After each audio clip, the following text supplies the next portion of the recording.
अस्सलाम वालेकुम। I am doctor Shahbaz Ahmed और आज मैं आपके लिए एक ऐसा टॉपिक लेके आया हूँ और बल्कि एक सीरीज़ स्टार्ट करने वाला हूँ जिसमें मेडिकल के हवाले से, हॉस्पिटल के हवाले से या बीमारियों के हवाले से जो मिथ्स पाई जाती हैं, जो मिसकंसेप्शंस हैं, जो लोगों के एक जहन में चीज़ें बन गई हुई हैं लेकिन उनका हकीकत से कोई ताल्लुक़ नहीं है, तो उस बारे में कुछ वीडियोस इंशाल्लाह बनाई जाएंगी अगली सीरीज़ में। तो आज 3 मिथ्स के बारे में बात करूँगा, जिसमें से सबसे टॉप पे है कि वैक्सीन के बारे में। जैसे बच्चों की वैक्सीनेशन होती है, उनको हिफाजती टीके जिनको अमूमी ज़बान में कहा जाता है, या कुछ ऐसी बीमारियां आती हैं जिनमें बड़ों में भी वैक्सीनेशन की जाती है, जिस तरह के कोविड की वैक्सीनेशन थी, या निमोनिया की वैक्सीनेशन होती है, न्यूमोकोकल या एच इन्फ्लुएंज़ा, या इसके अलावा जब मुल्क से बाहर जाते हैं तो उससे पहले भी कुछ वैक्सीनेशंस होती हैं जो हर मुल्क की जो है ना अपनी रिक्वायरमेंट होती हैं। तो ऐसी वैक्सीनेशंस के बारे में मिथ पाई जाती है कि ये वैक्सीनेशंस ऑटिज़म काज कराती हैं। ऑटिज़म एक ज़हनी बीमारी होती है जो अक्सर बच्चों में बचपन में स्टार्ट होती है और वो सारी उम्र तक रहती है। तो एक मिथ है, एक मिसकंसेप्शन है कि वैक्सीनेशन से ज़हनी बीमारी यानी ऑटिज़म होती है। तो इसकी कोई साइंटिफिक एविडेंस नहीं है, इसमें कोई हकीकत नहीं है। ऑटिज़म का वैक्सीनेशन से किसी किस्म का कोई लेना देना नहीं है। इस पर बाकायदा रिसर्च हुई है और रिसर्च से ये साबित हुआ है कि ऑटिज़म और वैक्सीनेशन का आपस में कोई लिंक नहीं।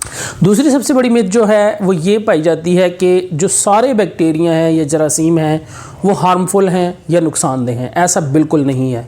इंसानी जिस्म के ऊपर ट्रिलियंस बैक्टीरिया हैं जो उनकी जिल्द में भी होते हैं, मुंह के अंदर कुछ ऐसे यूज़फुल बैक्टीरिया होते हैं। इसके अलावा हमारी जो खुराक की नाली होती है उसके अंदर भी बहुत सारे ऐसे बैक्टीरिया मौजूद होते हैं जो हमारी सेहत के लिए, हमारे जिस्म के लिए बहुत ज़रूरी होते हैं।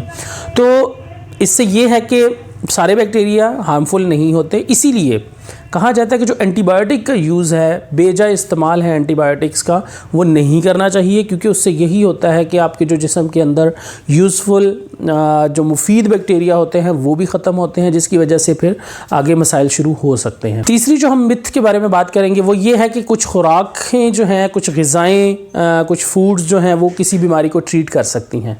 ऐसा बिल्कुल नहीं है। बहुत सारी ऐसी फूड्स हैं जो मुख्तलिफ़ बीमारियों के अंदर आपको हेल्पफुल साबित हो सकती हैं, मुफीद साबित हो सकती हैं, लेकिन वो बीमारी को ठीक नहीं कर सकती।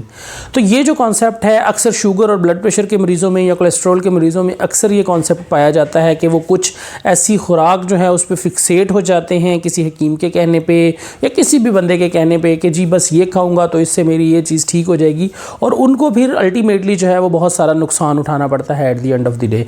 तो याद रखें, जो भी बीमारी है उसका मेडिसिन के साथ ट्रीटमेंट होता है, ना कि आप कोई एक खुराक अगर पकड़ लें और उस खुराक के ज़रिए से उसको ट्रीट करते रहें। मैं ये नहीं कह रहा कि खुराक का फ़ायदा नहीं है। हर बीमारी में किसी न किसी खुराक का एक फ़ायदा ज़रूर होता है और उसमें परहेज़ भी कुछ चीज़ों से करना पड़ता है, कुछ चीज़ें ज़्यादा इस्तेमाल करनी पड़ती हैं, लेकिन ऐसा बिल्कुल नहीं है कि आप वो खुराक इस्तेमाल करें और आपकी बीमारी ठीक हो जाए। Thank you so much.